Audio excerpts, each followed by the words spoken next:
de Abogadas Indígenas RAI. Un saludo a todas las personas que nos están mirando a través de Facebook, a través de nuestro canal de YouTube.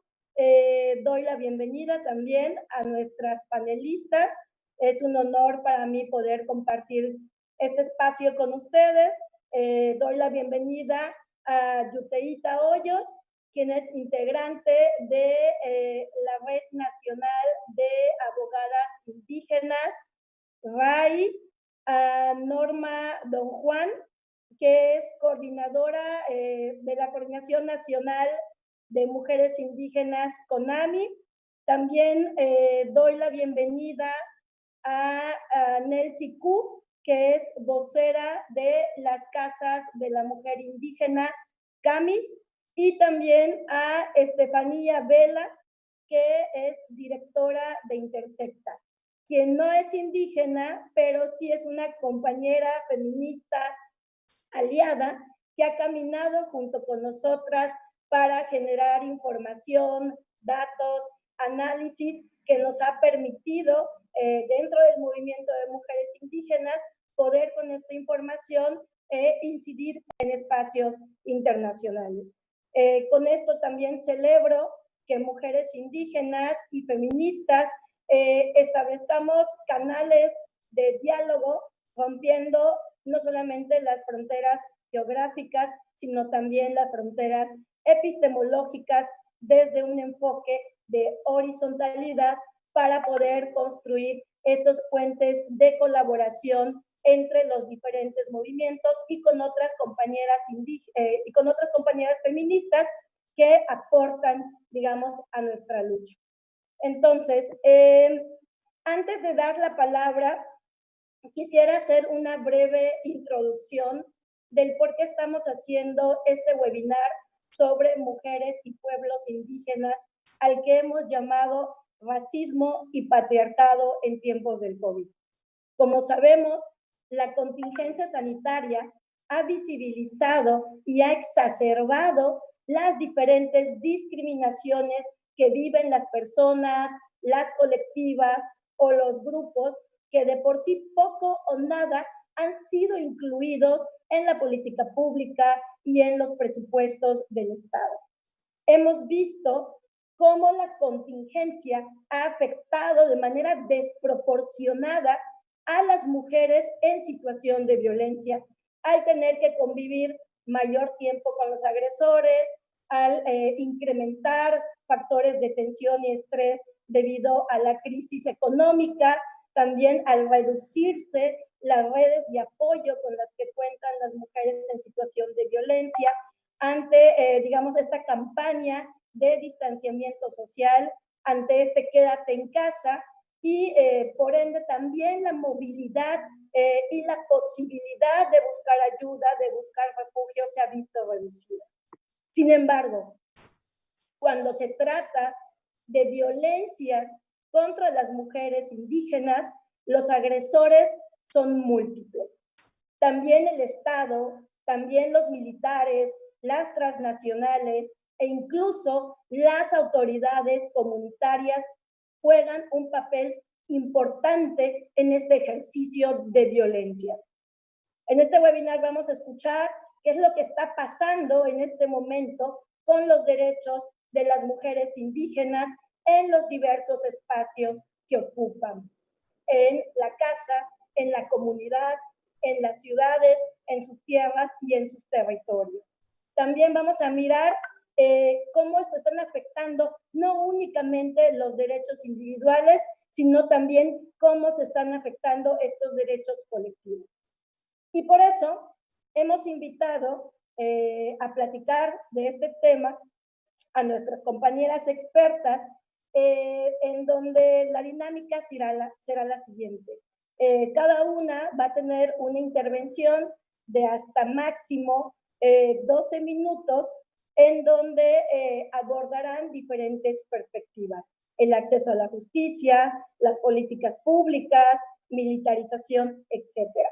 Invitamos y le recordamos también, porfa, al público que nos deje sus comentarios y sus preguntas en Facebook o en YouTube para que también podamos retomarlas y seguir la conversación. La Fátima que está hablando.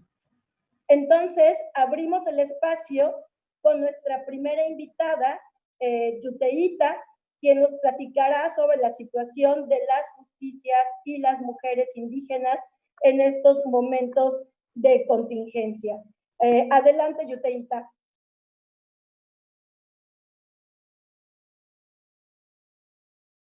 Hola, ¿qué tal? Muy buenos días a todas y todos nuestro público. En primer lugar, quiero agradecer a X Justicia para las Mujeres y, bueno, a la organización Red Nacional de Abogadas Indígenas, de la cual soy integrante, por la invitación. Y, bueno, también un saludo a mis compañeras que están presentes el día de hoy.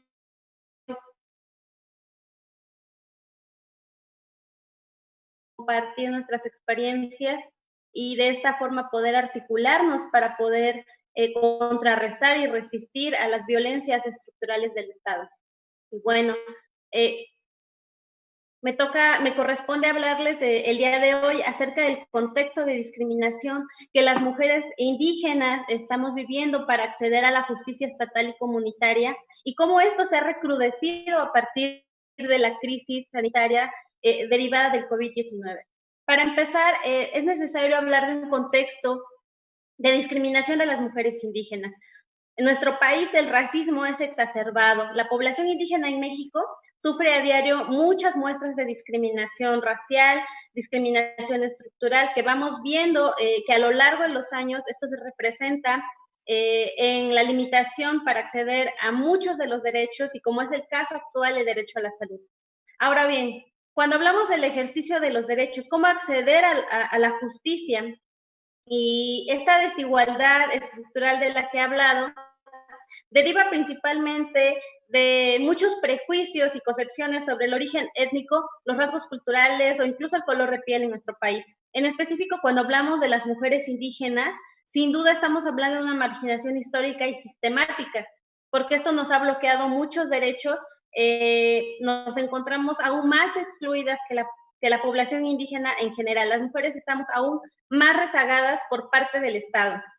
Ahora bien, si tomamos en cuenta los datos de la Encuesta Nacional de Discriminación del año 2017, vamos a encontrar, cuando se hace alusión a grupos poblacionales, que las personas indígenas han declarado en un 29.2% que por lo menos en una ocasión se les ha negado un derecho. Y aquí quiero puntualizar que las personas encuestadas en muchas de estas estadísticas son personas que hablan español, es decir, no se encuesta a personas que son monolingües.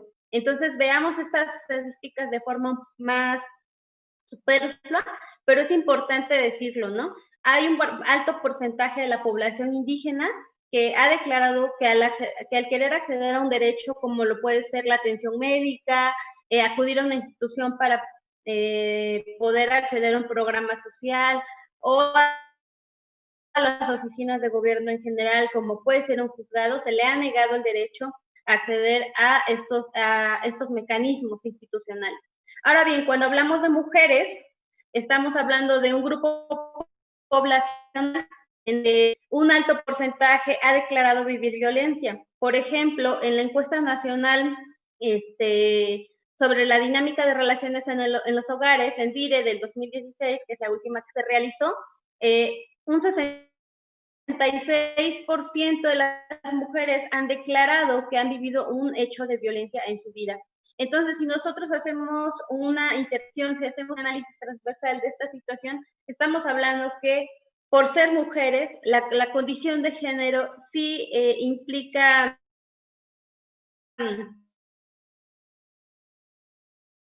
más limitadas para acceder a un derecho. Ahora bien, ¿cómo esta condición, que hay que decirlo, ¿no? Estas condiciones están sin o con contingencia. Ahora, estas condiciones de acceso se representan en las mujeres indígenas. Acceder a la justicia en México, en definitiva, es muy extenuante y muchas veces es poco efectivo. Muchas veces las autoridades dicen que las cifras en cuanto a al número negro, estas denuncias que nunca son presentadas, que nunca llegan a una institución, son lo que rezaga el sistema de justicia, pero eso es mentira. Las mujeres y las personas en general no acuden a las instituciones como son la Fiscalía General porque consideran que no van a ser atendidas adecuadamente, que no les va a tener ningún resultado y que incluso les va a generar costos que no están en sus manos poder cubrir. Ahora bien, en ese contexto vamos a agregar que muchas mujeres indígenas habitamos en zonas alejadas a las cabeceras distritales, donde se encuentran por lo general los juzgados o las fiscalías, los ministerios públicos. Y muchas de esas personas pues no pudimos o no acuden por temor a la discriminación en esas instituciones, tienen que destinar tiempo que podían destinar a estar laborando y tener un salario o una actividad remunerada y que definitivamente sopesándolo prefieren mantener un trabajo, acudir y trasladarse para poder acceder a la justicia. Ahora bien, esto lo vamos a sumar a la pobreza y la marginación a la que hemos sido sometidos históricamente la población indígena. Si bien alguien logra acceder a la justicia, acudir a la justicia del Estado, la justicia estatal, entonces aparecen otra serie de complicaciones, como lo puede ser, pues que no hay traductores e intérpretes de la lengua y cultura, que hay que pagar una multitud de traslados, que incluso pueden ser 4, 5, 8 horas, y que muchas veces los transportes no son accesibles, pagar copias, muchos dicen, pues unas copias, pero pues unas copias pueden ser de 300 y 500 pesos. Ahora bien, la discriminación por parte de los servidores públicos también está muy presente, aunque no existen números y cifras oficiales de los niveles de discriminación, esto existe. Entonces, esto nos muestra una evidente carencia del Estado para acceder a una justicia con perspectiva intercultural y de género. Hay una carencia del Estado para hablar de un pluralismo jurídico, de un sistema donde coexisten varios sistemas normativos, de lo cual voy a hablar a continuación. Reiteradas ocasiones, la Red Nacional de Abogadas Indígenas ha manifestado que es muy importante que al momento de hablar de justicia, también hablemos de los sistemas normativos internos como parte de un sistema jurídico existente y reconocido a nivel constitucional y convencional. En el 2001 se reformó la Constitución, pero a pesar de que no eran reconocidos a nivel constitucional antes de este año, son sistemas que existen desde hace muchísimos años, desde tiempos precoloniales, y estos sistemas de organización que han sido reconocidos a nivel legislativo, pues nos da una pauta también para que el Estado respete la autonomía y libre determinación de estas autoridades. Esto, incluso aquellos que parecieran que no son su competencia, que son competencia de las instancias con los juzgados de primera instancia, o que muchas veces estos juzgados también consideran que su competencia no abarca atender ciertos asuntos por temor a la justicia del Estado, como lo es el Código Nacional de Procedimientos Penales, que limita el actuar de estos sistemas normativos, y a lo cual pues, tenemos que hacer un análisis también a la par. Y bueno, esto también hay que sumarle la ignorancia de muchas instituciones municipales, locales, comunitarias, que desconocen que se tiene el derecho a la libre determinación para ofrecer justicia de forma autónoma. Quienes lo tienen y quienes lo ejercen carecen a su vez de perspectiva de género. Entonces, eso es algo que nosotras desde la red también estamos tratando de puntualizar, que es necesario que las autoridades comunitarias tengan capacitaciones en materia de género, perspectiva de género y visión intercultural, ¿no? De tal forma que las mujeres que ya hemos hablado y seguimos hablando de justicia en nuestras comunidades, pues es necesario que se haga efectiva. Ahora bien, el acceso a la justicia de las mujeres indígenas puede ser posible y es posible a través también de estos sistemas normativos internos, ¿no? Y incluso a través de X Justicia y de la Red Nacional de Abogadas Indígenas y otras organizaciones, se realizó un informe sombra para el Comité de la ONU el año pasado, donde se manifestaba que justo el derecho al acceso a la justicia de las mujeres indígenas se debe ejercer a través del derecho a la libre el derecho a la libre determinación y a la autonomía. Y bueno, finalmente, ¿cómo se recrudecen estas condiciones ante el COVID? La pandemia, pues, se vino a dictar a través de una orden internacional, ¿no? De que a través de la Organización Mundial de la Salud, y toda la cotidianidad a la cual estábamos acostumbrados, pues cambió. Lamentablemente para las mujeres indígenas, que de por sí ya teníamos muchas limitaciones, pues esto solo vino a recrudecer las condiciones en las cuales hemos accedido a la justicia o en las que intentamos acceder a la justicia. Incluso la ONU, a través del Departamento de Asuntos Económicos y Sociales, emitió un comunicado a los estados, donde específicamente habló sobre ciertas observaciones que los estados deben seguir respecto a los pueblos indígenas en el contexto de la pandemia.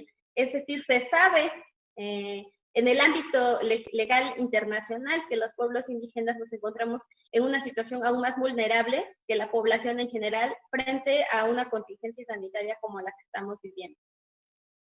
Y pues bueno, no hay que perder de vista, como ya se ha mencionado, como lo he mencionado, que esta violencia, como es estructural e histórica, pues solamente lo que hace es recrudecer la situación. Ahora bien, México frente a esta contingencia paralizó muchos de los servicios, entre ellos el servicio de justicia. A nivel estatal o a nivel de justicia del Estado, la Fiscalía General tiene un sistema de ofrecer servicios, pero lo hace con muchas limitaciones. Ok, me quedan 3 minutos, volando. Los tribunales superiores de justicia de los estados limitaron su actuar totalmente, dejando bajo una orfandad total juicios como los de pensión alimenticia, juicios donde los menores y las mujeres nos encontramos en total vulnerabilidad. Y si bien dejó algunas excluyentes, como son casos de urgencia, nunca se especificó cuáles eran esos casos de urgencia. Ahora bien, otra situación que sucedió con el COVID es que para acudir a una institución pública a unas horas de nuestro municipio, pues tendríamos que trasladarnos. Y se impidió porque hubo algunos retenes en unos municipios y eso impidió poder trasladarnos. Es decir, se tomaron medidas ante la contingencia, pero sin la visión de género y sin la visión de las mujeres que necesitamos acceder a la justicia. Esto tomando en cuenta también que en fiscalías generales, aunque se supone se trabajó normalmente, mucha población en riesgo que es trabajadora de estas fiscalías dejó de acudir y el trabajo empezó a rezagarse aún más. Y no se tuvo la mirada desde la política pública para poder resarcir esos espacios. Incluso no hay médicos ni psicólogos porque manifiestan que están en contingencia, ¿no? O sea, es decir, entiendo el sistema de los derechos laborales de los trabajadores, pero es importante tomar en cuenta que las mujeres seguimos viviendo violencia ante la contingencia. Ahora bien, cuando hablamos ya de la justicia comunitaria, el INPI creó una guía, la Guía de Atención para Pueblos y Comunidades Indígenas y Afroamericanos ante la Emergencia Sanitaria. En esta guía le da la facultad a las autoridades locales de resolver los asuntos y en específico atender la violencia contra las mujeres. Lamentablemente, como ya les dije, esta medida, aunque prudente, no deja con claridad cómo se va a desarrollar. No dice si las autoridades comunitarias, el INPI y las fiscalías o las autoridades comunitarias con los hospitales van a tener comunicación. No se establecen los lineamientos específicos, además de que las autoridades locales desconocen el contenido de esta guía, lo cual haría prudente atender a mujeres en situaciones de violencia.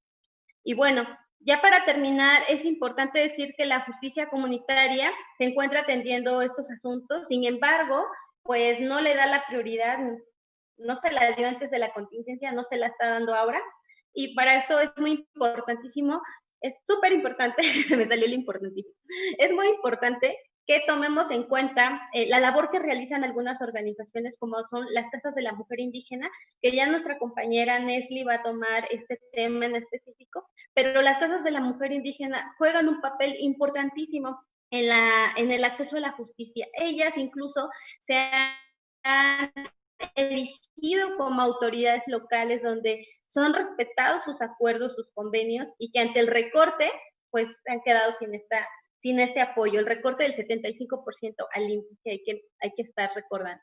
Y bueno, se me acabó el tiempo, agradezco el espacio y aquí estamos en comunicación.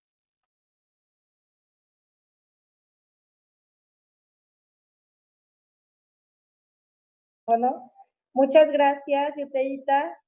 Muy importante las puntualizaciones que hace sobre los diversos obstáculos en el acceso a estas dos justicias, tanto la comunitaria y la justicia también estatal, en donde si bien la justicia comunitaria no te discrimina por ser una mujer indígena, sí te discrimina por ser una mujer, y en este caso vemos como todos los obstáculos que nos cuentan, advertimos la discriminación no solamente por ser mujer, sino también por ser indígena, esta ausencia del Estado. Nada más hacer una pequeña acotación, las fallas que tenemos ahorita de origen, digamos, en la transmisión, es y representa también uno de los obstáculos a los que nos estamos enfrentando las mujeres y las comunidades indígenas para poder hacer escuchar nuestra voz, para poder seguir estudiando, ahora que se está haciendo esta parte como de vamos a hacer estudios en línea, pues Yuteíta y otras compañeras van a estar desde sus comunidades que donde trabajan y ahí realmente la señal de internet y de teléfono es muy mala. Entonces, nada más para que sepan, digamos, de dónde vienen estas fallas. Y bueno, ya para continuar con la conversación y abordar cómo las diferentes medidas para atender la contingencia cuando se trata de comunidades y pueblos indígenas debido a estos factores de exclusión son incluso imposibles de cumplir, dejando a los pueblos en mayor vulnerabilidad frente a la pandemia. Le cedo el uso de la voz a nuestra hermana Norma. Norma, adelante. Buenas tardes. Me uno al agradecimiento por la invitación y la oportunidad de compartir, de dialogar entre nosotras y bueno, hacer escuchar nuestras voces, como bien comenta Fátima, gracias a X Justicia para las Mujeres y a la Red Nacional de Abogadas Indígenas, que nos da la oportunidad de participar. Hice una pequeña presentación, no sé si pueden, sí, gracias. Pues voy a tratar de hablar del panorama nacional. Es un reto. Voy a solo a retomar algunas cosas, porque nuestro panorama nacional es muy amplio, muy complejo. Entonces no nos daría el tiempo de todo el webinar para hablarlo, ¿no? Solo colocaré algunos puntos que me parece que debemos tener presentes. Pues igual que comentaba Yuteíta, pues partimos de la aseveración de que, bueno, pongo ahí la anterior normalidad, ¿no? Antes del COVID-19, vivimos este racismo y discriminación estructural institucionalizado, que se materializa en diversas violencias contra las mujeres y los pueblos indígenas.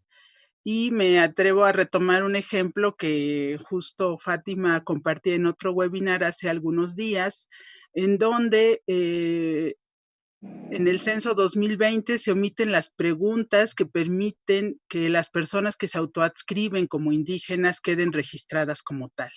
Y el único criterio que se considera para acreditar la identidad indígena es hablar una lengua. Esto no es algo menor porque invisibiliza a millones de personas.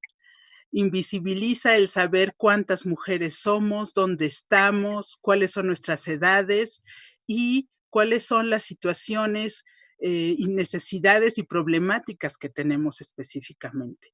Esta información es básica para el diseño de la política pública dirigida a mujeres, comunidades y pueblos indígenas.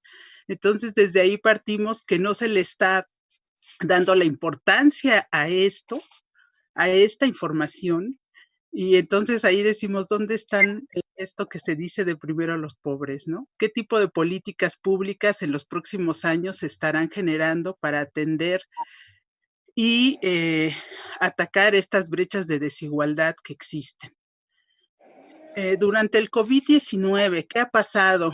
Pues se han acentuado estas desigualdades y violencias. Es importante tener presente que no son cosas nuevas, son cosas que hemos vivido desde hace mucho tiempo las mujeres y los pueblos, estas desigualdades y violencias, y que durante esta pandemia se han acentuado.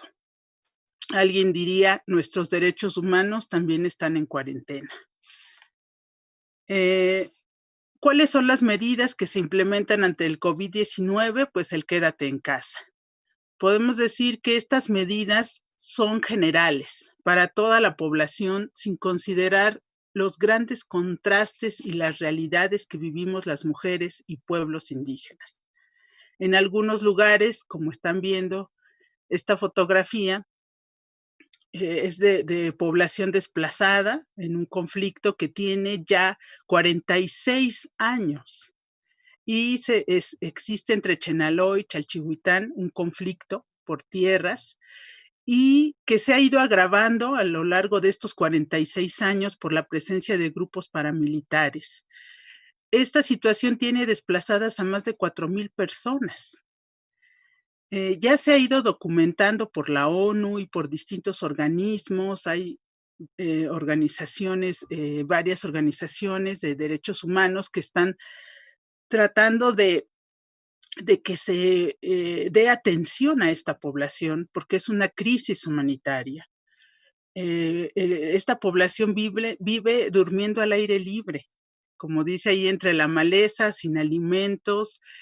Ellos, por ejemplo, tienen que dormir separados, ¿no? Por familias, se van distribuyendo y no lo hacen por una sana distancia, lo hacen porque si se agrupan, si se concentran, es más fácil que los paramilitares puedan atacarlos, ¿no?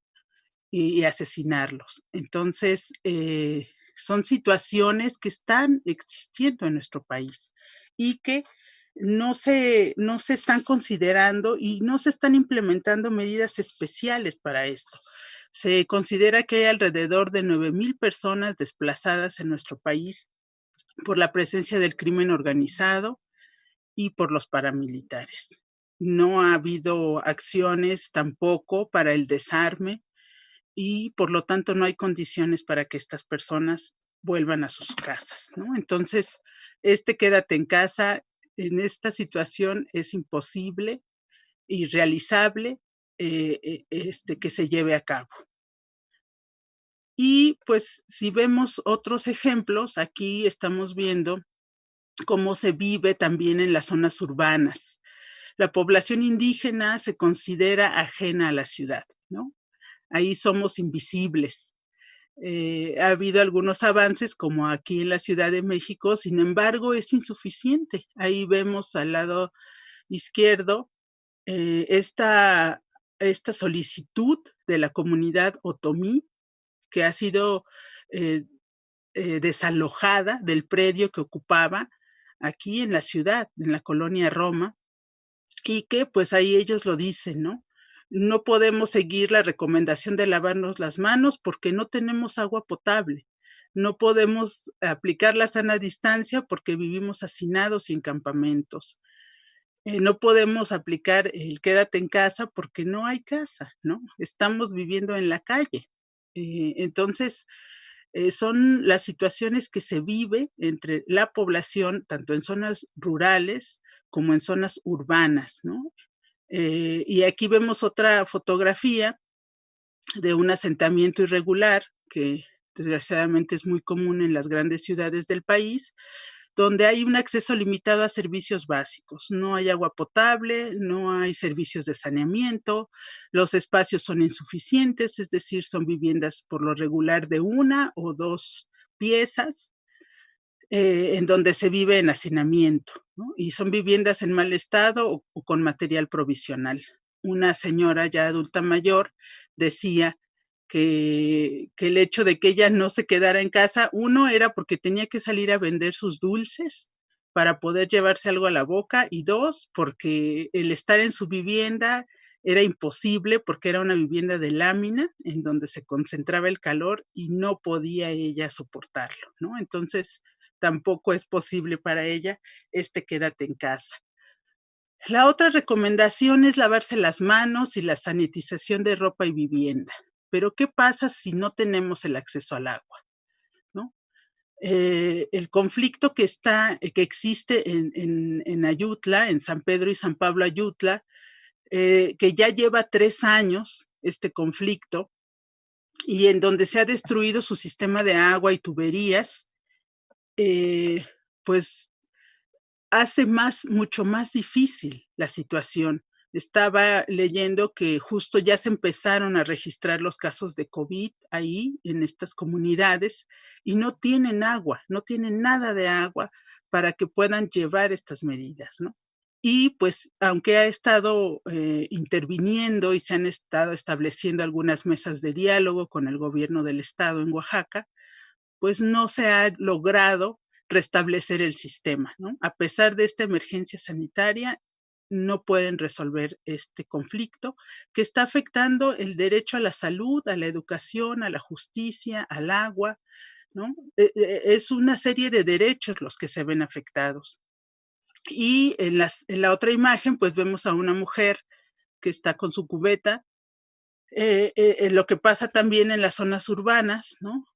Concretamente aquí en la Ciudad de México, en Iztapalapa, por ejemplo, donde hay gente que durante años recibe el agua así, ¿no? En tambos, y a quienes afecta de una manera diferenciada es a nosotras, ¿no? Porque el cuidado de la familia nos hace tener una relación mucho más estrecha con el agua. Invertimos las mujeres el tiempo para gestionar el acceso, ¿no?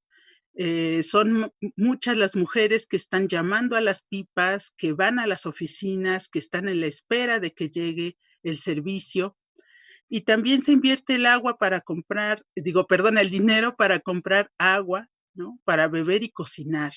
Y gestionamos a nivel familiar el uso y cuidado del agua, ¿no? Ahí decimos el agua que salga de la lavadora la usamos para regar aquí, para lavar allá.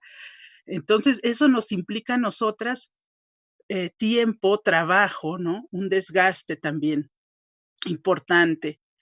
En el aspecto económico, aquí puse unas imágenes de dos actividades en donde las mujeres indígenas tienen una participación destacada y son trabajos que lo que se llama se realizan en precariedad laboral, es decir, son bajos salarios, insuficientes para cubrir las necesidades básicas, ¿no? Las jornaleras agrícolas en los campos de Baja California, de Sinaloa, de Zacatecas, en fin, de distintos estados.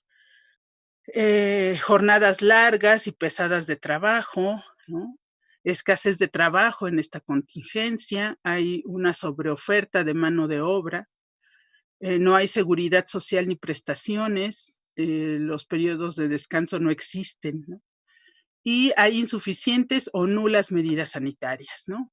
Se estima que se mueven alrededor de 2.5 millones de personas indígenas a estos campos, en autobuses que son rentados por las mismas empresas que los contratan y que no tienen ninguna medida sanitaria, ¿no? Ni gel, ni mascarillas, ni sana distancia, nada. Pero pues dicen las familias, si no nos mata el COVID, nos mata el hambre, ¿no? Necesitamos trabajar. El Estado está totalmente rebasado en atender a la población. Y acá, a la derecha, pues está la imagen de la campaña que ha iniciado el Sindicato de Trabajadoras del Hogar y CASE, que se llama Cuida a quien te cuida, ya que también ellas pues tienen despidos, ¿no? Se han dado despidos o descansos, como les llaman, sin goce de sueldo, y pues están con esta campaña tratando de que los empleadores asuman su responsabilidad ante los derechos laborales de estas trabajadoras, ¿no? No es caridad, es cumplir las responsabilidades que no tienen, ¿no? Porque el 98% de trabajadoras del hogar no tienen un contrato salarial, ¿no? Entonces, desde antes del COVID y actualmente, esta situación de precariedad laboral que viven las mujeres, pues ahí está. Solo regresamos un poco a la otra lámina. Bueno, ahí en la segunda imagen de la derecha, pues está esta campaña que está siendo apoyada por el realizador de la película Roma, ¿no? Y aquí están entrevistando a una de las protagonistas, ¿no? En un noticiero de horario estelar. Y bueno, y yo me pregunto por qué no entrevistan a las compañeras, ¿no? ¿Por qué necesitamos que nos escuchen a través de otros, ¿no? ¿Por qué no podemos ser nosotras directamente las portavoces? Y yo siento ahí que también hay una cierta discriminación hacia nosotras, ¿no? Y que esta campaña, pues por tener este respaldo de estos personajes públicos, ¿no? Famosos, pues afortunadamente, y nos da gusto que acceda a estos espacios, pero, por ejemplo, lo que está pasando con las CAMIS, ¿no? Estos esfuerzos de difundir, de informar, la labor que hacen y el impacto que tiene, pues no ha tenido esta misma apertura por parte de estos medios. Gracias. Vamos a la siguiente. Y bueno, aquí traté de enlistar así un poco para hablar de cuáles han sido los impactos del COVID, ¿no? Para algunas de nosotras el confinamiento se traduce a aislamiento, ¿no? Y nos deja en una mayor situación de vulnerabilidad ante la violencia en el hogar, ¿no? Donde ya se empieza a cuestionar que el hogar sea un lugar seguro y donde nos muestra la situación actual que no hay ninguna autoridad que nos pueda proteger en ese espacio. Hay reducción de servicios esenciales, ¿no? Ya lo decía Yuteita, en cuanto a protección y justicia, ¿no? Las oficinas están cerradas, los procedimientos detenidos, etcétera. La violencia económica, ¿no? Despidos, no hay ingresos. Muchas de nuestras hermanas trabajan en el comercio informal y no hay espacios de comercialización, ¿no? Tienen que irse a sus casas, ¿no? A guardar la sana distancia y el quédate en casa cuando esto no es posible para ellas. Aumento del trabajo doméstico y los roles de cuidado y atención, ¿no? Ahora somos también profesoras, se tiene que invertir mucho tiempo en algunos lugares, incluso hasta salir un poco de la comunidad para buscar el espacio donde encuentres la señal, donde puedas hacer la llamada o recibir el mensaje del profesor para que te dé las instrucciones y los niños puedan estar haciendo sus tareas, ¿no? Y esto implica otra carga más de trabajo, implica inversión de tiempo y también de recursos, ¿no? Se elimina el tiempo libre, ¿no? Algunas empiezan a hablar ahora de que hay pobreza de tiempo, ya no hay tiempo para otras cosas, ¿no? Solo para el trabajo de cuidado de la familia y lo que hay alrededor. Y pues también se reduce el tiempo para el activismo y la participación política. Ya lo comentaba Fátima, enfrentamos una brecha tecnológica, ¿no? De acceso al Internet. Hay lugares donde no hay señal, la señal es muy mala. Y también nos faltan recursos, ¿no? Para poder conectarnos a esto. No hay Internet gratis, ¿no? Como en algún momento se habló que llegaría a las comunidades, eso no pasa. Y esto afecta, ¿no? Porque muchas hermanas no tienen la posibilidad de estar participando en un espacio como este. No hay las condiciones para hacerlo. Y pues me atrevo a decir que estamos dando un subsidio de género a la familia, a las empresas y al Estado, ¿no? Nuestro trabajo sigue siendo gratis, sigue siendo sin reconocimiento, ¿no? Que un reconocimiento no esperaría un aplauso, sino un reconocimiento. ¿Sí me escuchan? Sí, hermana, sí la escuchamos. Ya solo nos queda un minuto. Ok, gracias, Fátima. Bueno, y en general, ¿no? Solo como para dar un panorama amplio y algunas de las cosas en las que nosotras ante esta situación estamos haciendo es generar redes de apoyo mutuo, de comercialización, de intercambio.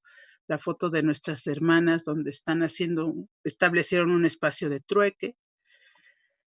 Y bueno, y se está participando activamente en las medidas sanitarias que se implementan en las comunidades, ¿no? Vamos a la otra donde trato ahí de... Ay, perdón, no hay otra. Bueno, solamente pues quisiera terminar esta primera participación comentando que pues las políticas públicas son ciegas a las desigualdades de género y que estas desigualdades de género son inseparables de las desigualdades étnicas, ¿no? No hay una política ni acciones diferenciadas que reconozcan estas desigualdades y esta reducción que se ha hecho al INPI, ¿no? También nos dice que nos da mensajes, ¿no? De cuál es la mirada que se tiene hacia las mujeres y la población indígena. Estamos muy contrariadas por esta situación y bueno, y por eso nos parece importante tener presente, sí, lo que está pasando en la pandemia, pero también todas las problemáticas, necesidades y demandas históricas que tenemos para que ahora que se habla de esta nueva normalidad no se queden en el olvido, sino al contrario, nos ayuden a establecer una nueva normalidad distinta. Gracias. Muchas gracias, hermana Norma. Es muy ilustrativo lo que nos estás contando. Muchas veces asumimos desde nuestros lugares pues que todo está bien y que el quédate en casa pues lo hacemos y con eso ya podemos como ponernos a salvo y no miramos realmente otras realidades, otras. Parece que estamos en una especie como de burbuja o con los ojos tapados frente a esas otras realidades que están viviendo, sobre todo los pueblos indígenas que viven situación de desplazamiento forzado, también qué está pasando con las trabajadoras del hogar, en donde muchas de ellas son indígenas, qué pasa con estas medidas de higiene que ni siquiera se pueden cumplir porque no hay acceso al agua. Muchísimas gracias. Para continuar, pues nada, le invito a quienes nos están viendo a través de redes sociales, de Facebook y YouTube, que nos hagan sus preguntas para que posteriormente podamos dialogar y nos sigan con la transmisión. Voy a dar el uso de la voz a la compañera Nelcy. La compañera Nelcy es integrante de la Casa de la Mujer Indígena en San Antonio, Sijó, y ella nos va a platicar justo lo que decía Yuteíta y Norma, cuál es la situación de las mujeres indígenas que viven situaciones de violencia en las comunidades y sobre todo cuál es la situación de las organizaciones civiles de mujeres indígenas ante un tema de austeridad de Estado en donde las casas de las mujeres indígenas no han sido una prioridad del Estado. Adelante, Nelcy, tienes de 10 a 12 minutos.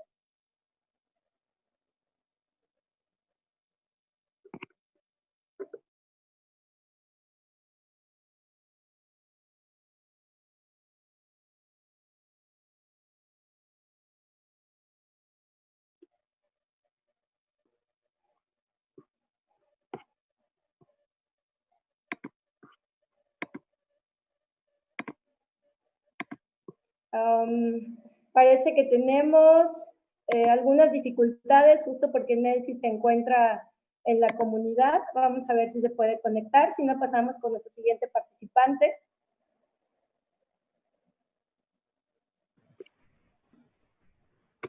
Bueno, buenos días. Buenos días. ¿Se logra escuchar?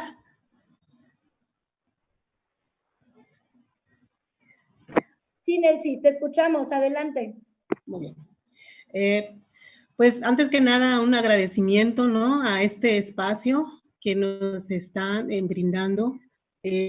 Pues de manera muy general, pues como comentaba la licenciada Fátima, soy integrante de un grupo de mujeres mayas que trabajamos aquí en la comunidad de Sijó y más de 20 años laborando aquí en nuestra organización de mujeres que se llama Centro Alternativo para el Desarrollo Integral Indígena, AC, ¿no?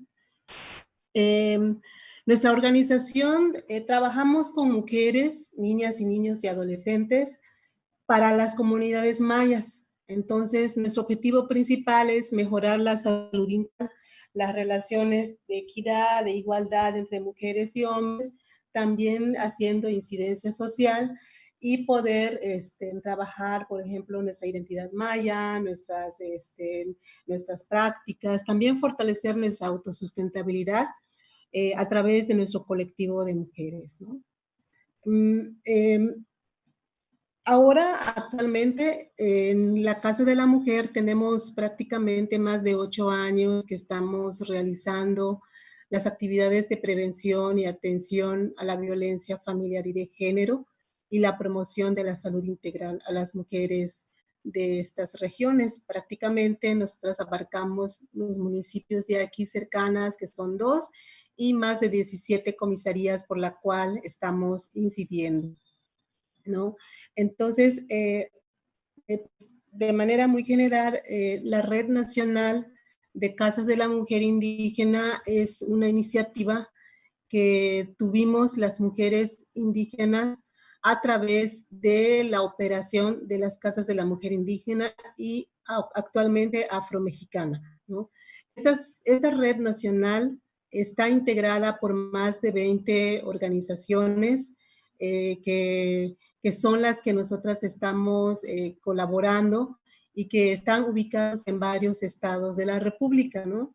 Hay compañeras de Guerrero, de Oaxaca, de Chiapas, Yucatán, está Sonora, varias organizaciones. Y un poquito hablando, por ejemplo, del origen de las camis, es que efectivamente estas camis fue prácticamente originado a partir también del trabajo de las mujeres indígenas, ¿no?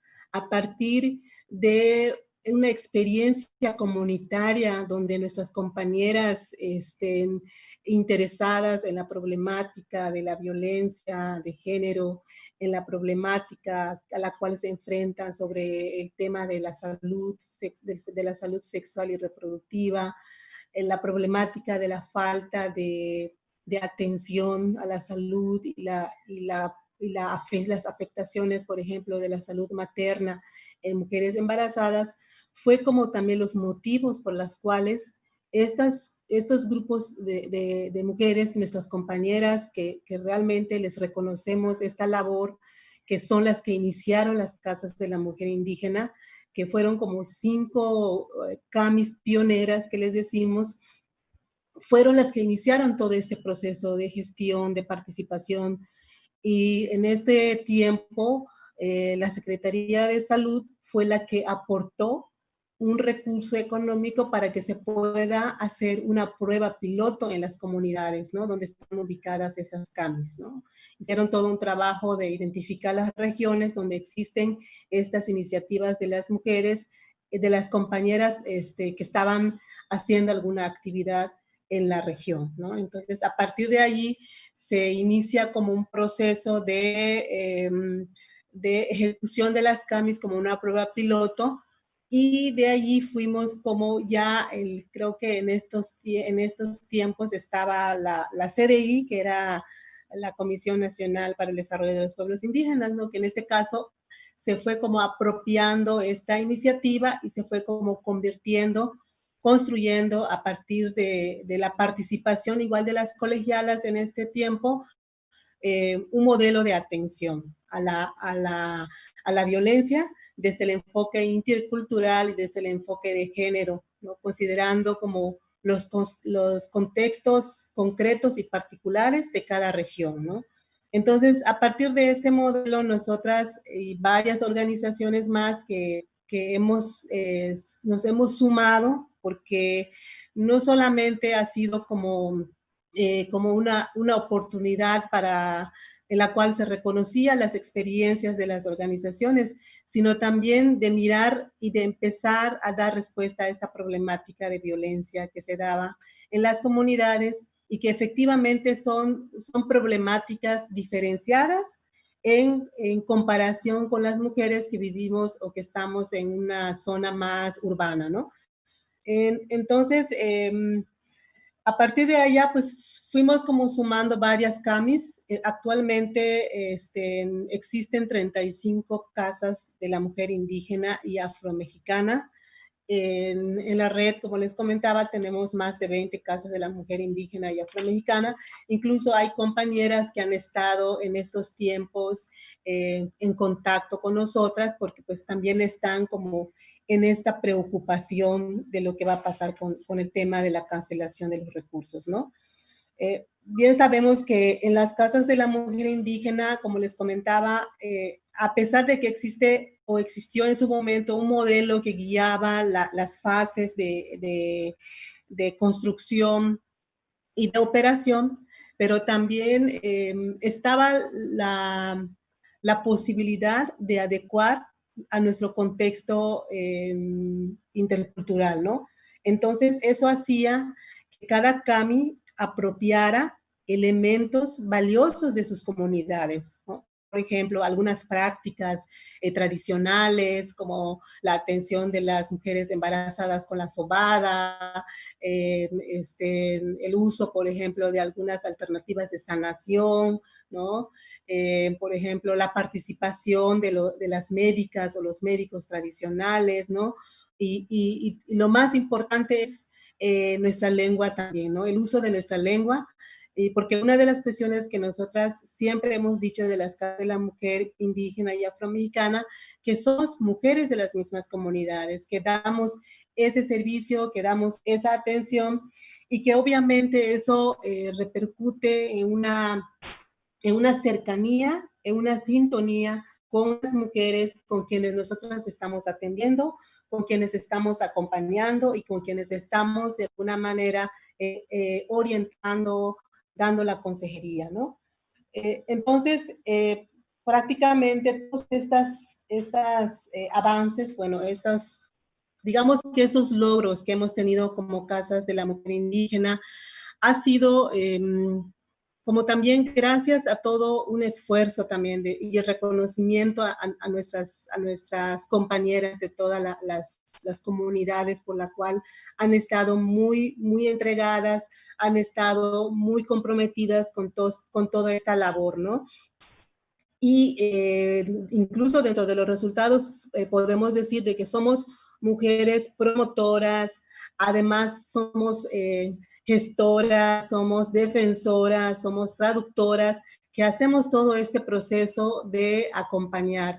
Y no solamente el acompañar bien, hacemos un trabajo de promoción comunitaria donde nos acercamos a las comunidades para dar información, donde nos acercamos a las comunidades para ofrecer y acercar los servicios que damos en las CAMIs y donde al mismo tiempo también escuchamos la inquietud de las mujeres que están allí y muchas veces no salen porque no existen las condiciones para hacerlo, ¿no? Entonces, esto ha sido como un reconocimiento o para las mujeres una alternativa de atención en la cual pues prácticamente van como tomando uso de la palabra y de la participación, ¿no? Prácticamente en el tema del aumento de la violencia, pues obviamente sí hemos vivido muy de cerca de que existen estos aumentos, ¿no? Aunque puede ser que hayan variaciones en algunos estados, pero sí hemos visto de cómo estas afectaciones graves lo hemos estado teniendo en las CAMIs, ¿no? Por ejemplo, podemos hablar de que el año pasado, por ejemplo, atendimos más de 29,000 usuarias de todas las CAMIs, ¿no? Que es una cantidad por la cual hemos estado como concentrando también la información. Y por el otro lado, en esta cuarentena hemos visto también cómo las mujeres han demandado más los servicios, han demandado más la atención y aparte pues también los servicios de atención directa que son las que hemos como elevado. Por ejemplo, aquí en la CAMI de Yucatán, CAMI de SIJO, por ejemplo, hemos atendido más de 80 mujeres con 220 servicios de atención directa. En ese sentido, ¿cuáles serían las afectaciones hacia las casas de la mujer indígena? Son afectaciones como muy graves, con consecuencias muy negativas, porque, pues, por un lado, se les priva de sus derechos a las mujeres, a la integridad, a la salud ancestral, al derecho, al derecho a la vida y atención de las mujeres embarazadas. Y aunque no dudamos que somos escuchadas de parte de la apertura de las instancias, pero se hace más difícil la situación cuando existe un silencio, ¿no? O cuando no hay ninguna respuesta segura y clara que nos den, ¿no? Eso hace que uno se sienta devalorada como organización, como colectivos, ignoradas, ¿no? Porque finalmente tal pareciera que el papel de las mujeres, prácticamente como mujeres indígenas que somos, no somos reconocidas, no somos reconocidas primero en nuestra capacidad de cómo funcionamos como una organización colectiva y segundo, en que somos invisibilizadas también, ¿no? Entonces, esto hace de que en estos tiempos en las cuales hay una respuesta negativa hacia la cancelación de los recursos, nos hace como pensar qué va a pasar, ¿no? ¿Por qué necesariamente se decide quitar o eliminar este financiamiento, ¿no? Tal pareciera que fue como un pretexto para que con la presencia de esta emergencia del COVID, pues se diga, pues no vamos a apoyar estas CAMIs, ¿no? Las CAMIs pueden esperar, ¿no? Las CAMIs pueden esperar porque son mujeres que viven en comunidades, porque pues son mujeres comprometidas y pueden hacer la labor, porque forma parte de su costumbre de participar en las comunidades, ¿no? Esto es también como un riesgo que también tenemos y que se piensa o que se cae en esta mirada de que como mujeres que estamos viviendo en las comunidades y precisamente porque funciona la participación, el tequio, el intercambio, se cree de que nosotras podemos hacer todo un trabajo sin ninguna remuneración, todo un trabajo sin ningún reconocimiento, ¿no?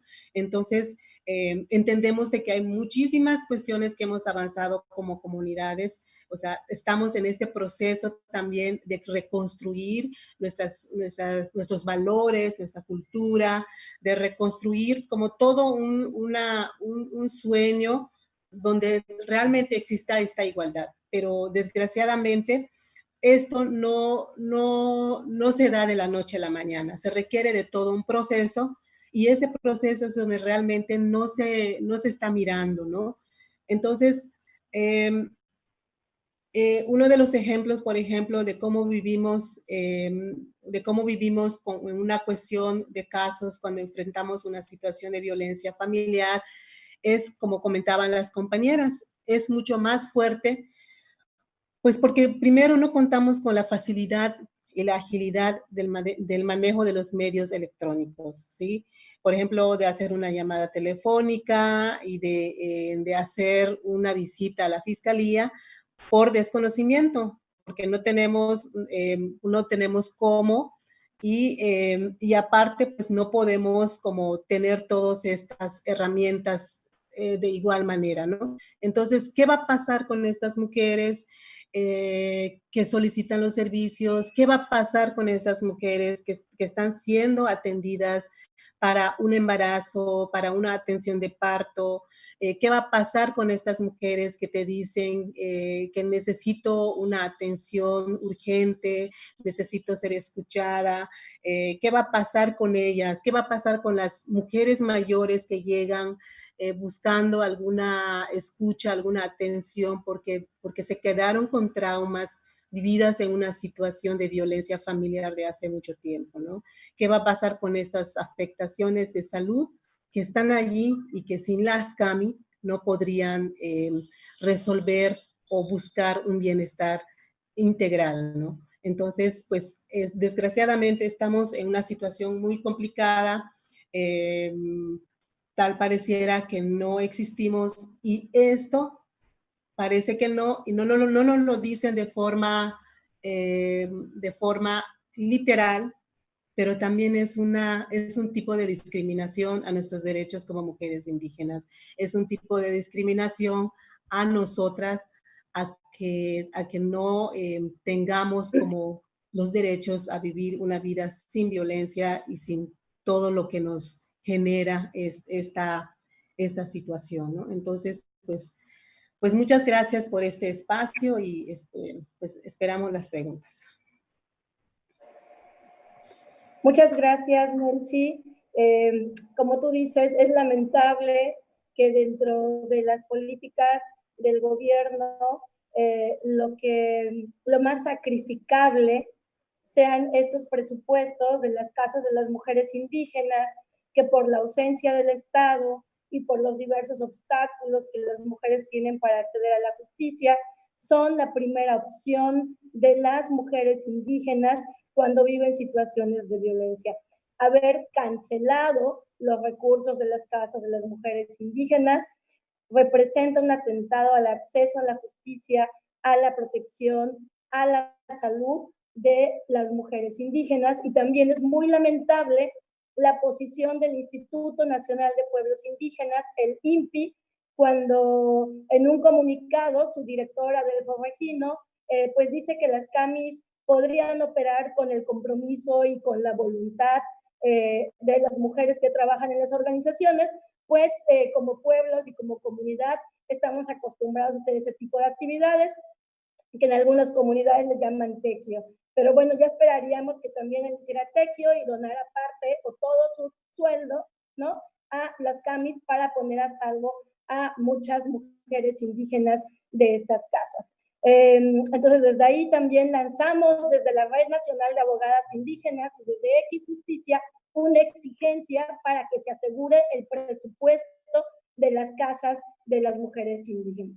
Y ya para finalizar, y no por eso menos importante, le quiero dar el uso de la voz a Estefanía Vela, directora de Intersecta, que déjenme decirles que al principio no quería participar, y yo le dije, es importante, vamos a construir estos diálogos, tú tienes información, has generado información y análisis, que a nosotros pues nos ha sido una herramienta para poder incidir, sobre todo en el informe Sombra que llevamos el año pasado ante el Comité de la ONU-CERT, y me parece que Estefanía es una aliada y por eso la invitamos a este webinar. Te cedo el uso de la voz, Estefanía.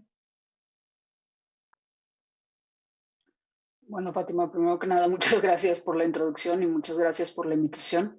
Es un privilegio estar con ustedes y creo que lo que dices es fundamental, de qué manera tejemos alianzas, de qué manera forjamos una agenda que permita garantizar los derechos de todas, que se supone que siempre ha sido una aspiración del feminismo, pero que sabemos que siempre nos acabamos quedando cortas. Desde ahí un poco quiero retomar lo que tú dices, que es un poco mi base de lo que voy a hablar el día de hoy.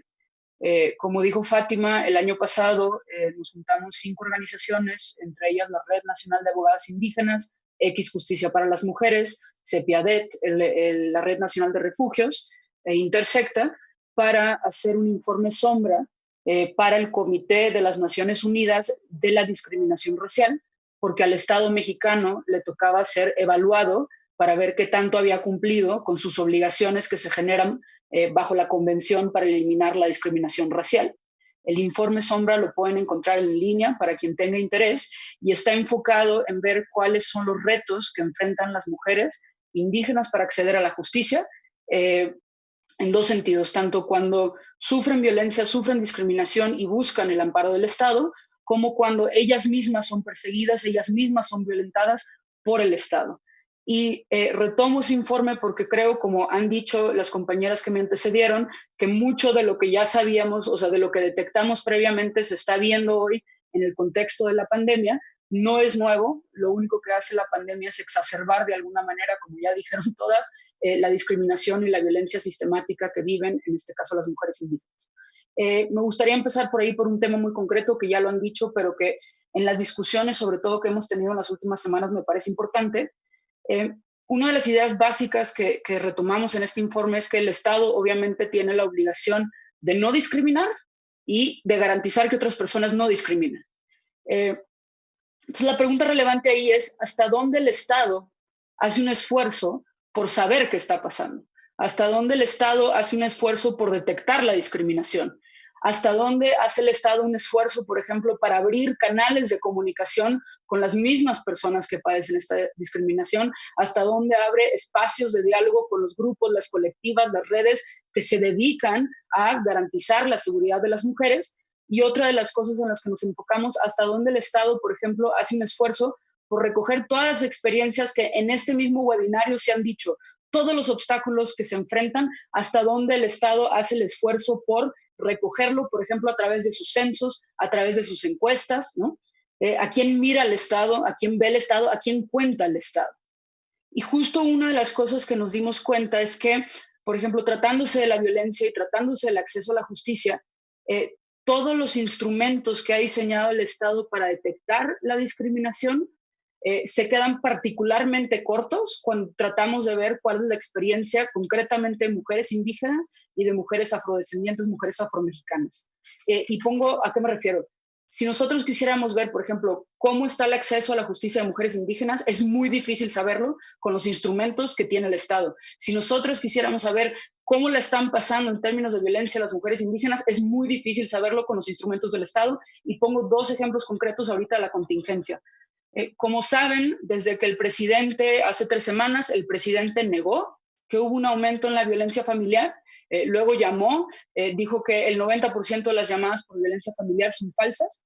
Entonces se ha generado una discusión de qué está pasando con la violencia. Si nosotros usáramos los instrumentos que hoy tenemos del Estado, no podemos saber qué está pasando con la violencia que sufren las mujeres indígenas, de no ser por las organizaciones que nos están llamando la atención, que nos están diciendo que aquí hay un problema. Si solo miráramos los instrumentos del Estado, no podríamos saberlo. Por ejemplo, si quisiéramos saber cuántas mujeres indígenas han asesinado durante la cuarentena, no podemos responder esa pregunta. Si quisiéramos saber cuántas mujeres indígenas han utilizado el 911, si es que lo usan, si bajó la que los usan, no tenemos la más remota idea, porque esta es una información que simplemente no se recoge, o si se recoge, no se publica. Y justo este tipo de omisiones las vemos replicadas en casi todas las bases de datos, casi todas las encuestas que miden desde la violencia hasta la obtención de justicia o no obtención de justicia, y que lo vemos una vez más aquí. Y como siempre, de no ser por las redes, de no ser por las colectivas, de no ser por las mismas mujeres, si solo nos basáramos en el Estado, lo que tenemos es una omisión absoluta. Siguen siendo invisibles prácticamente. Y esto, por supuesto, se genera en donde quienes usamos estos datos luego seguimos replicando esta idea de que solo hay hombres, solo hay mujeres, y ese análisis mucho más fino no se puede hacer. Entonces, eso, ¿qué está pasando? Si miráramos los instrumentos del Estado durante la pandemia, no sabemos, ¿no? Y que nos marca al menos para mí, o sea, esta agenda clara de insistir a qué instrumentos me refiero, por ejemplo, el Secretariado Ejecutivo, que es el que publica mes con mes las carpetas abiertas por homicidio, por feminicidio, por violencia familiar. Sus datos no permiten saber quiénes son las personas que van a denunciar, si pertenecen a un pueblo indígena o no pertenecen a un pueblo indígena, ¿no? Las llamadas del 911 lo mismo. Lo segundo, otra de las cosas que se señalan en el informe Sombra y que también vuelve a ser relevante por lo que ha pasado en las últimas semanas, es no solo la violencia ejercida, por ejemplo, en la familia, no solo la violencia ejercida por la misma comunidad, sino la violencia ejercida por el Estado mismo. En concreto, la violencia ejercida por los militares, que sabemos que los militares siempre han estado desplegados en México, siempre han estado desplegados, por ejemplo, en Guerrero. El mismo caso de Inés Fernández y de Valentina Rosendo Cantú nos lo ilustran. Son casos desde el 2003 en donde los soldados ya estaban en las comunidades de Guerrero y los soldados ya estaban ejerciendo violencia. Pero como sabemos, desde el 2006 que se lanza la guerra contra las drogas, así llamada por el presidente Felipe Calderón, el número de soldados desplegados se multiplicó como nunca antes, pasaron de ser más o menos 5,000 a ser 50,000 soldados desplegados en el territorio nacional. Y de lo poco que sabemos, porque son increíblemente opacos, pero de lo poco que sabemos que sigue teniendo una presencia fuerte en comunidades, por ejemplo, en el estado de Guerrero. Y que esto es algo que las compañeras zapatistas llevan señalándolo, y lo llevan señalándolo incluido en el nuevo gobierno, porque en lugar de abandonar esta estrategia, lo que hemos visto es que se ha doblegado de alguna manera. Y justo lo que pasa en medio de la pandemia, entre toda esta discusión de quédate en casa y personas señalando que no todo el mundo puede quedarse en casa, en la discusión de qué vamos a hacer con la recesión económica, en la discusión de si aumenta la violencia o no violencia, ¿qué pasa? Hace 2 semanas el presidente decide emitir un acuerdo profundizando la participación de las Fuerzas Armadas en la seguridad pública. Es un acuerdo presidencial que no se tenía que emitir, pero el presidente decide emitirlo, en el que de aquí al 2024, o sea, 4 años y medio más, ya se regulariza la participación de la Sedena y la Semar sin ningún tipo de control, sin ser extraordinario, sin que se pueda fiscalizar, sin nada. Entonces, en medio de la pandemia, de nuevo, tenemos este otro elemento que ya estaba presente, que ya era un problema, pero que se acaba de legitimar, aunque, y esto es algo importante, no necesariamente en apego a la Constitución, pero es otro, de nuevo, problema viejo que sabemos que afecta a las comunidades indígenas, que las mismas comunidades indígenas han rechazado, y que en este contexto lo tenemos incluso más exacerbado, y que por todo lo que está pasando no necesariamente ha recibido la atención que merece. Una de las cosas que señalamos en el informe es el impacto, por ejemplo, que ha tenido la militarización de la seguridad pública en la violencia. Es una estrategia que no solo no ha reducido la violencia, sino que la ha exacerbado. Entre ellos ha llevado un incremento de los homicidios de mujeres, ha llevado arrestos de mujeres también, incluidas mujeres indígenas, bajo el cobijo de la guerra contra las drogas. Justo una de las cosas, y ese es mi último punto, el impacto de la guerra contra las drogas en el encarcelamiento de mujeres indígenas, que esa es otro de los asuntos que se ha señalado en la contingencia. Esa es otra de las poblaciones olvidadas, que es la población privada de la libertad. Justo una de las cosas que identificamos en el informe Sombra es que si bien parece, porque tampoco sabemos si lo identifican bien, si bien parece que las mujeres indígenas privadas de la libertad son pocas, una de las cosas que nos preocupó y sobre lo cual fue interrogado el Estado mexicano es que de las que están privadas de la libertad, un 45% están privadas sin sentencia, en prisión preventiva. Identificamos, por ejemplo, que es mucho más común que las mujeres indígenas sean privadas sin sentencia que los hombres indígenas. O sea, aquí hay una discrepancia que nos parece escandalosa. O sea, de hecho, en diciembre de 2019, por ejemplo, el 45% de las mujeres indígenas privadas de la libertad no tenían sentencia en comparación con el 32% de los hombres. O sea, mientras que en hombres indígenas es 3 de 10, en mujeres indígenas es 4.5 de 10, es mucho más alto. Y justo como ha señalado misma X Justicia, ¿qué pasa con las cárceles en la contingencia? Las cárceles de nuestro país es un contexto propicio para que el virus se siga esparciendo. La mayoría de las cárceles están sobrepobladas, la mayoría de las cárceles no tienen agua, la mayoría de las cárceles no tienen acceso a artículos de higiene. Justo una de las pocas medidas que se han tomado es que se han quitado las visitas a las cárceles y son los familiares, las mujeres, las que llegan luego jabón, shampoo para que puedan sobrevivir, y en lugar de garantizar eso vemos que se les quita. Entonces, desde aquí también un poco señalar este problema, digamos, de nuevo, como me encanta como dicen en X, ¿no? El acceso a la justicia no es solo de las mujeres que buscan el apoyo del Estado, sino de las mujeres también perseguidas por el Estado, que vemos que son encarceladas de manera injusta, que son perseguidas de manera injusta, que son violentadas de manera injusta, y que en el contexto de la pandemia, en lugar de resolver este problema, vemos que se exacerba. Ahí hay un rayo de luz, y esto es de las compañeras, gracias al esfuerzo de las compañeras de X, que es la aprobación de la ley de amnistía, que en teoría es diseñada, entre otras cosas, para finalmente corregir las injusticias que se han cometido entre otros grupos, precisamente hombres y mujeres indígenas injustamente encarcelados, que sabemos que no tienen acceso a abogado, que no tienen acceso a traductor. Entonces es un poco rayo de luz dentro de todo este contexto. Pero bueno, nada, o sea, es otra vez, como ya dijeron todas, la discriminación histórica que se exacerba, y que lo vemos otra vez como ni podemos saber bien qué está pasando, de no ser por las redes, las colectivas, porque el Estado es omiso, y vemos que se están fijando o se están cimentando más las bases con políticas como es la de la militarización, para que la violencia siga explotando más allá de la pandemia. Entonces, hasta aquí dejo mi intervención, Fátima. Gracias. Muchas gracias, Estefanía. Muchas gracias a todas. Pues ya estamos en la parte final de este webinar. Ya tengo aquí las preguntas, entonces se las voy a leer a cada una de las participantes. Si bien las preguntas no están dirigidas a personas concretas, pues las voy a hacer, digamos, como en general. Y ya cada quien conteste, digamos, las que crea como pertinente, ¿no? Roxana Ortega nos dice qué podemos hacer desde la ciudadanía cuando no hay difusión de información oficial en medios accesibles y en lenguas indígenas, en especial cuando esta información no va dirigida a personas monolingües.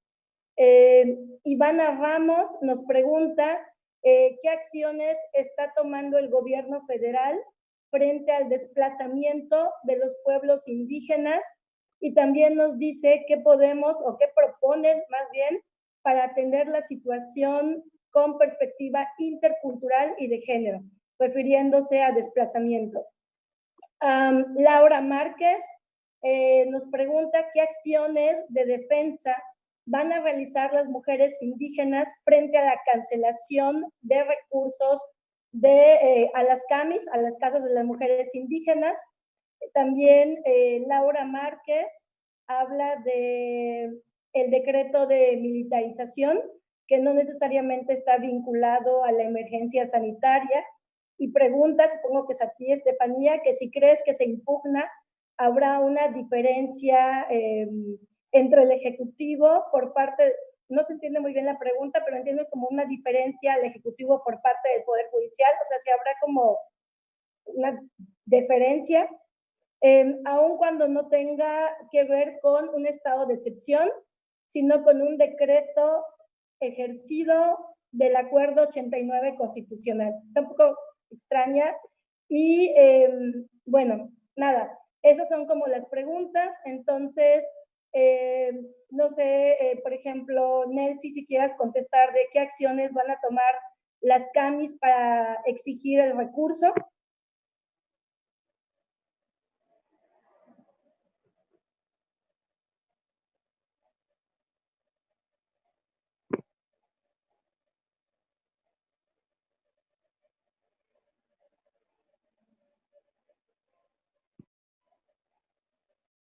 Bueno, si Nelcy no me escucha y en lo que nos conectamos con ella, a lo mejor Estefanía, la pregunta sobre la militarización y si crees que puede haber una posibilidad como de impugnación, dado que no estamos necesariamente en un estado de excepción ante el Poder Judicial.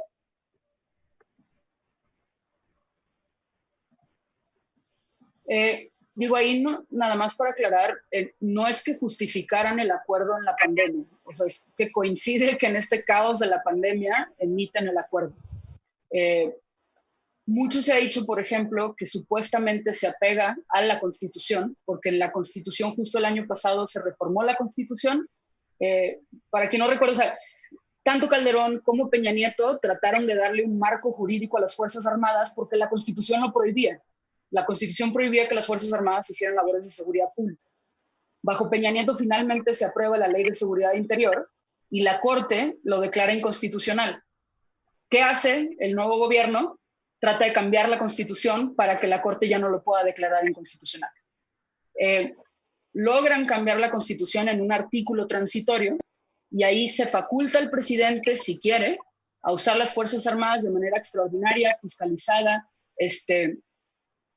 ahorita se me fueron los 5 adjetivos que vienen del caso Alvarado, ¿no? Y justo el argumento, que por cierto ya se impugnó por el Estado de Colima, es que el decreto no cumple con las condiciones que establece la misma Constitución. Entonces ya se impugnó, la pregunta es si lo van a impugnar más actores, y ante esto yo creo que la Corte con su propio precedente, a mí me gustaría creer que no se van a separar de lo que ya resolvieron, pero para mí es una de las cosas que vamos a tener que vigilar, sobre las que vamos a tener que incidir, porque si se llega a validar sería genuinamente una tragedia. Pero ya está impugnado, falta ver quién más lo impugna y estar vigilantes sobre qué va a hacer la Suprema Corte. Ok. Yuteíta. Sí. ¿Quieres contestar, por ejemplo, qué podemos hacer? Es una pregunta, ¿qué podemos hacer desde la ciudadanía ante la falta de difusión en idiomas indígenas? Sí, mira, creo que es importante mencionar que el propio INPI ya también tiene dentro de su plataforma audios realizados en lenguas indígenas, ¿no? Esto es difícil y complicado por todas las variaciones lingüísticas que existen de cada lengua indígena en México. Y bueno, desde la Red Nacional de Abogadas Indígenas y la organización X Justicia para las Mujeres, se realizaron unos audios en lenguas indígenas que estamos difundiendo. Entonces, igual desde la ciudadanía podríamos ir compartiendo esta información. Y bueno, si eres una persona o eres ciudadano en una comunidad indígena, creo que sí es muy importante también exigir a la autoridad local que realice estos anuncios conforme a las costumbres de las comunidades, como muchas veces es el voceo, es las visitas domiciliarias en las comunidades, asambleas ahorita pues se están realizando, aunque no se deberían realizar, pero bueno, si se hacen estos voceos se podrían sustituir estas asambleas, y bueno, estas entre otras acciones que se pueden realizar para la difusión de esta información. Ahora bien, si bien en muchas comunidades no se tiene acceso a medios tecnológicos, sí hay muchos jóvenes indígenas, migrantes o personas en general indígenas, migrantes, muchos de ellos monolingües en las periferias de las ciudades a las que les pueden llegar estos audios a través de vía electrónica como lo es el WhatsApp u otras redes sociales. También me gustaría intervenir un poco, Fati, no sé si se pueda, respecto a la pregunta sobre el desplazamiento forzado. Adelante. Mira, el año pasado el gobierno de México se reunió con organizaciones internacionales para justo hacer una planificación respecto al desplazamiento forzado interno, que recientemente fue reconocido por el gobierno mexicano, no lo ha reconocido, pero es hasta la fecha que no se ha elaborado nada. ¿Qué es lo que se propone? Pues realizar una ley general de desplazamiento forzado interno, que se le designe un presupuesto y que se empiece realizando un mapeo de dónde son las zonas, geográficamente hablando, donde más se está desarrollando este fenómeno tan negativo. Algo que es importante decir es que esperemos que se cumpla nuestro derecho a acceder a las políticas públicas con nuestra participación, porque en la elaboración tanto de esta ley como en la designación de este presupuesto deberíamos estaremos atentos porque debemos participar los pueblos y comunidades indígenas, ya que la gran mayoría de los desplazamientos afectan a población indígena, y en especial a las mujeres. Ok, muchas gracias, Yuteíta. Norma, algo que quieras abordar, sobre todo tú que tocaste la parte de desplazamiento forzado. La pregunta es, ¿qué proponen para atender la situación de desplazamiento forzado con perspectiva intercultural y de género? Y si sabemos si desde el gobierno federal se están tomando medidas para atender este desplazamiento. Sí, pues no se están tomando medidas. Hay una preocupación muy fuerte porque se ve muy próxima ya una hambruna entre la población desplazada porque no pueden trabajar su tierra, ¿no? Entonces, no tienen los medios para resolver su necesidad de alimentos. Entonces, hay varias acciones que tendrían que hacerse, no hay una sola acción ni una sola respuesta que resuelva. Son problemas muy complejos. Una inmediata es auxiliar, apoyar para que puedan tener alimentos, porque es una situación muy desesperante ya.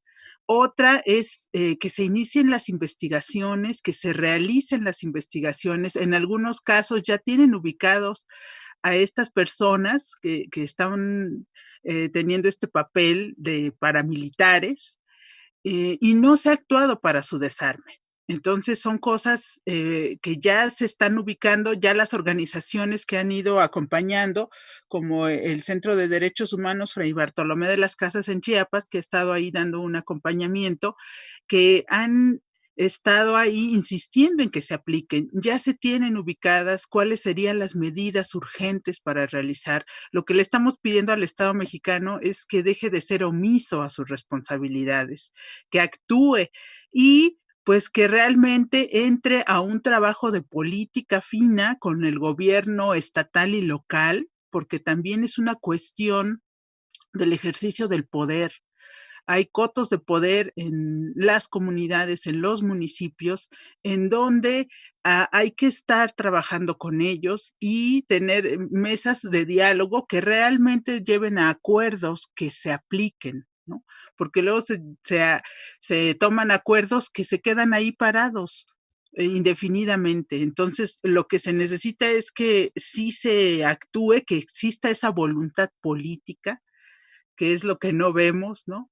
Y que pues se atienda esta situación de hambre que como dicen, se ve muy próxima a una hambruna, ¿no? Entre la población.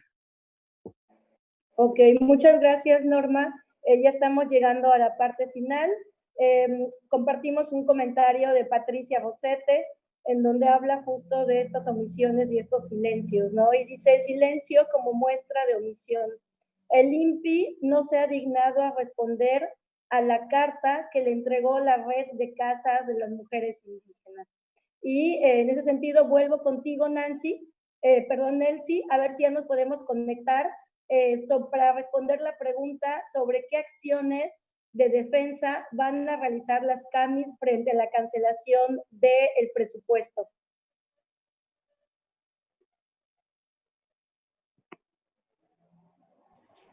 ¿Me escuchan? Sí. Bueno, ¿me escuchan? Sí, bueno, adelante. Muy bien. Bueno, en este caso, yo creo que ya tiene como más de 30 días que estamos movilizándonos como red. Hemos logrado varias cuestiones, por lo menos que se mire, aunque a la vez sin respuesta, de toda la condición que nosotros estamos preguntando, ¿no? Entonces, durante todos estos 30 días, más de 30 días, hemos insistido al Instituto Nacional de los Pueblos Indígenas, a la Secretaría de Gobernación, incluso mandamos oficios a Derechos Humanos, a la CONAVIN, a Mujeres, a las diputadas y senadoras que tienen que ver con el tema, y que no ha habido como una respuesta clara, ¿no? De estas gestiones nada más nos respondieron, nos dieron respuesta el Mujeres y la CEGO, ¿no? Hace falta que nos responda el que tiene, digamos, la responsabilidad de informarnos, que es el Instituto Nacional de los Pueblos Indígenas, porque de ahí deriva este programa. Pero como red, seguimos todavía buscando estas estrategias. Yo creo que en esta primera etapa, donde nos hemos movilizado, hemos por lo menos hacer de que las instancias vean esta situación, porque ni siquiera nos habían avisado de qué es lo que iba a pasar, ¿no? Ni siquiera nos habían informado, bueno, hasta ahora no nos han informado, pero sin embargo, hay varias senadoras que ahorita también ya están dando la iniciativa de poner un punto de acuerdo para poder como respaldar y que este presupuesto que se está luchando, por ejemplo, no haya ningún cambio. O sea, que se respete como está etiquetado en el presupuesto de la federación, ¿no? Entonces, todavía nos falta, quizás ahora que vamos a reunirnos mañana con las compañeras, de generar otras estrategias. Ahora que sigue, porque ya hicimos todo un camino, un recorrido de más de 30 días en esto, pero no tenemos ninguna respuesta que nos diga qué va a pasar, ¿no? La única respuesta que nos dan estos organismos, estas dependencias, es que se está gestionando recursos a nivel de extranjero, con otras uniones europeas, ¿no? Pero esto, ¿por qué hasta allí? O sea, ¿por qué tenía que ser precisamente las CAMIS que tengan que gestionar un recurso fuera, ¿no? Y eso nos piden que en esos días nos van a dar una respuesta, pero ¿cuándo? O sea, ya las compañeras estamos más de 5 meses haciendo una labor de trabajo en nuestras CAMIS, entonces ya no podemos esperar más tiempo. Por eso mismo, mañana tenemos una reunión con todas las representantes de la red, donde quizás vamos a redefinir nuestras estrategias para poder continuar prácticamente en esta gestión, en esta búsqueda de respuesta institucional.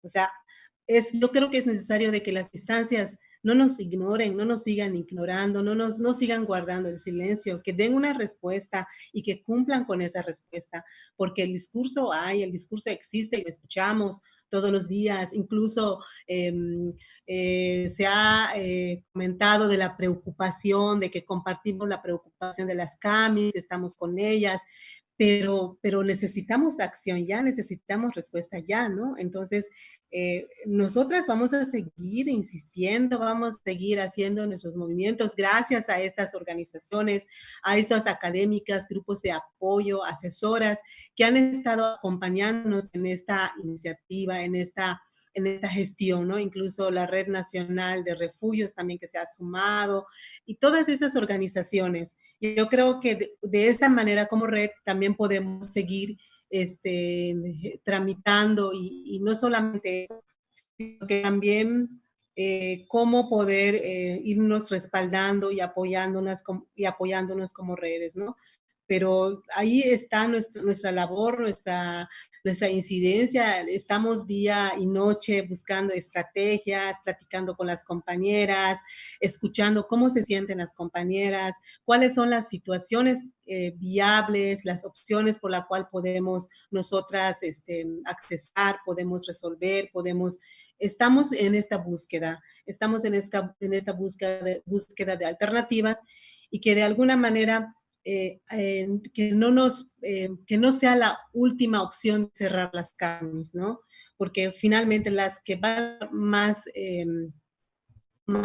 afectadas pues son las mujeres, pero también necesitamos respaldo y necesitamos puesta institucional del Instituto Nacional de los Pueblos Indígenas para que se pueda ya designar lo que hay que designar para seguir operando las casas de la mujer indígena y afro. Bueno, gracias, Fátima. Muchas gracias, compañeras. Muchas gracias, chicas. Pues, como ven, la situación es como bastante complicada. El CONAVIN ha generado políticas públicas como llama al 911 y sin embargo sabemos que hay muchas mujeres que no podemos llamar al 911 porque simplemente tampoco llega la señal ni de internet ni del teléfono en las comunidades. Hay una política de quédate en casa, pero hay grupos de pueblos indígenas que viven en situación de desplazamiento, el lávate las manos, que es como tan básico para poder, digamos, combatir la enfermedad, que no es posible para muchas comunidades y barrios indígenas porque tampoco tienen acceso al agua. Los poderes judiciales, digamos, esta justicia, parte de esta justicia estatal reduce sus servicios y a la vez emite una serie de comunicados y acuerdos pues en un lenguaje jurídico que no se entiende y que no va dirigido a las comunidades indígenas, que además las comunidades indígenas, por esta lejanía entre las instituciones de justicia, como los centros de justicia para las mujeres y los mismos poderes judiciales, están ausentes de las comunidades y por lo mismo, por esta ausencia histórica, las mujeres ni siquiera los conocen.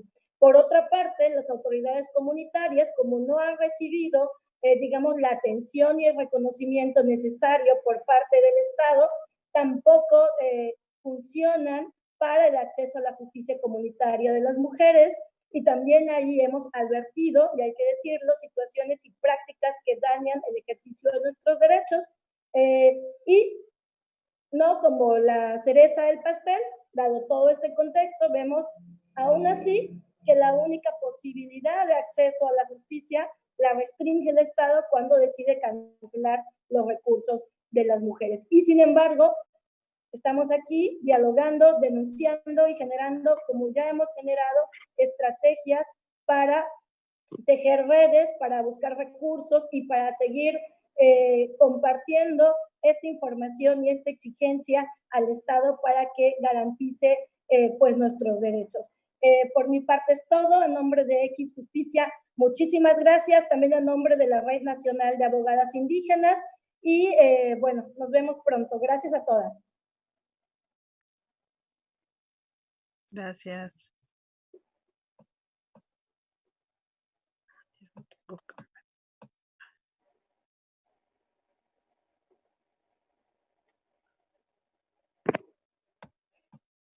Gracias, chicas.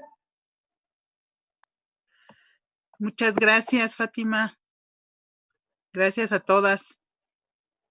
Gracias, un gusto estar con todas ustedes. Igual. Nos vemos. Gracias. Y pues hay que seguir con